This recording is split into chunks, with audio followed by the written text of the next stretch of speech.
आज सुबह सुबह हम लोग नाश्ते में खाए थे इडली और उसके बाद हम लोग जा रहे थे डॉक्टर के पास। तो मम्मी बोली बीपी चेक करवाऊंगी करके, तो हम लोग जा रहे हैं डॉक्टर के पास। और हम लोग पहुंच गए हैं डॉक्टर घर और मम्मी इधर बैठ गई है और इधर मैं वेट चेक कर रही हूँ अपना। 50 kg हूँ। फिर हम लोग घर आ गए थे। घर आने के बाद नहा वहाँ के मैं आई थी शाम को छत में देखने गार्डन का हाल। तो एकदम कचड़ा हो रखा है इधर, पौधे लोग भी सूख गए हैं और सब। तो झाड़ू वाड़ू लगा के पानी भी दी थी पौधे को। और जितना भी ज़्यादा मेरा काम बचा हुआ था पहले का, उतना सारा आज काम कंप्लीट करूँगी। तो देखो झाड़ू लगा रही हूँ मैं। उसके बाद इधर जो मेरे वो कंपोस्ट बनाई थी लीप का, वो बन के रेडी हो गई। इतना झाड़ू लग गया और देखो इतना टेंगल हाथ जो फैला हुआ है सबको आज निकाल के फेंक दूँगी, क्योंकि इतना सारा रखने का कोई मतलब भी नहीं है।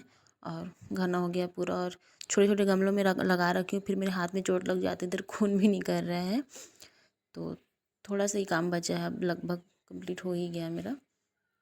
तो वो देखो, वीडियो पसंद आए तो लाइक ज़रूर करना, चैनल को सब्सक्राइब कर देना।